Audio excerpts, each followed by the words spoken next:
এই কুৱেশ্যনটোত কৈছে চোৱা ইয়াত এ আৰু বি দুটা মই একজেক্টলি পঢ়ি দিয়া নাই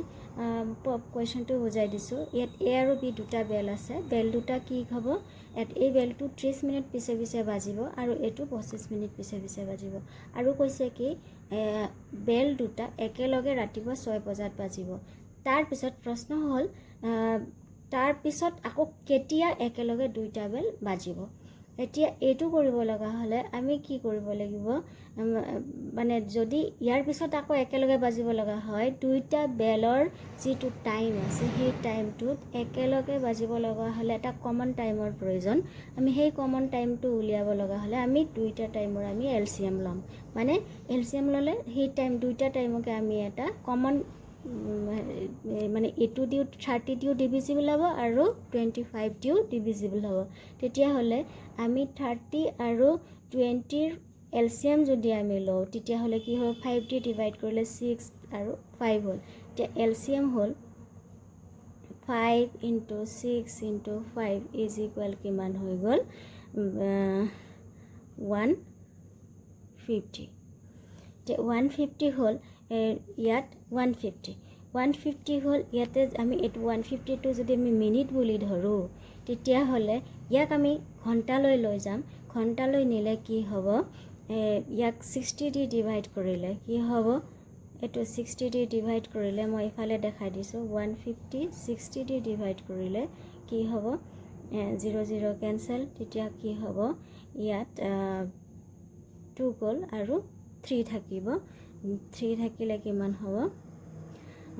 0 হলে 5 হৈ যাবগৈ মানে 2 ঘন্টা 30 মিনিট মানে 2 আৱাৰ 30 মিনিট এটো থাকিব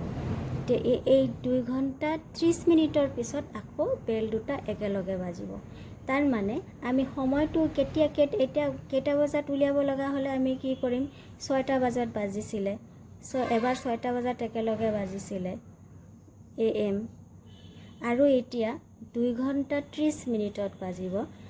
পিছত বাজিব তেতিয়া হলে 2 ঘন্টা 30 মিনিটত যদি আকৌ বাজে তেতিয়া হলে আমি দুইটা সময়টো এড কৰি দিও 38 তাৰ মানে 8:30ত আকৌ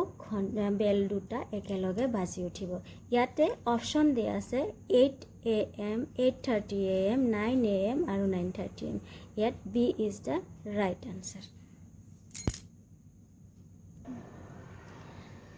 এই এনসারটো আমি এনেকে এলসিএম লৈ উলালো ঠিকে কিন্তু আমি এতিয়া এটো যেহেতু কম্পিটিটিভ এক্সামৰ কাৰণে এবিলাক ইকুৱেশন হয় তেতিয়া হলে আমি কি কৰিব লাগিব টাইমটো বচাবৰ কাৰণে আমি বেক ক্যালকুলেশন কৰিও চাব পাৰো প্ৰত্যেক ক্ষেত্ৰতে এটো প্ৰযোজ্য নহবও পাৰে আমি কিছু ক্ষেত্ৰত আমি এটো কৰি চাব পাৰো যে বেক ক্যালকুলেশন কৰিব গলে 8 মানে ৰাতিপুৱা 8টা বজা দেখাইছে ইয়াতে 6 বজাত একেলগে বাজে মানে 6 পৰা 8 লৈ 2 ঘন্টা হৈছে 2 ঘন্টা মানে হৈ আছে 120 মিনিট আৰু ইয়াত 30 মিনিট আছে আৰু এটোত আছে কিমান এটো এ নম্বৰটোৰ কথা কৈ আছো এটা এটো হ'ব 25 মিনিট আমি ডিভিজিবল এটো ডিভিজিবল হয় আৰু এটো ডিভিজিবল নহয় বি নম্বৰটো আমি যদি কৰো তেতিয়া হলে ডিবি নম্বৰটোত হৈ আছে 8:30 মানে কিমান হৈ আছে 2 ঘন্টা 30 মিনিট 2 ঘন্টা 30 মিনিট মানে হৈ আছে কিমান 150 মিনিট এটো 30 দি ডিভাইড কৰিব লাগিব আৰু এটো কৰিব লাগিব 150/25 এতিয়া এটো কি হৈ আছে এটো ডিভিজিবল হয় আৰু এটো ডিভিজিবল হয় আৰু সি নম্বৰটো চাও সি নম্বৰটোত কি হৈ আছে 3 ঘন্টা ডিফাৰেন্স 3 ঘন্টা মানে কি হ'ব 3 ঘন্টা মানে কি মানে 180 মিনিট আৰু ইয়াত হৈ আছে 30 আৰু এটো হৈ আছে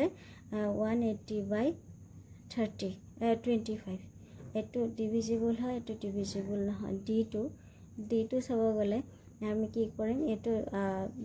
3 ঘন্টা 30 মিনিট মানে 210 মিনিট কিমান হ'ব 30 আৰু এটো 210 এটো 25 এটো ডিভিজিবল হয় এটো ডিভিজিবল নহয় ইয়াত দুটা যেহেতু ডিভিজিবল হৈছে আমি ধৰিব পাৰিম এটোই হ'ব ৰাইট আনসাৰ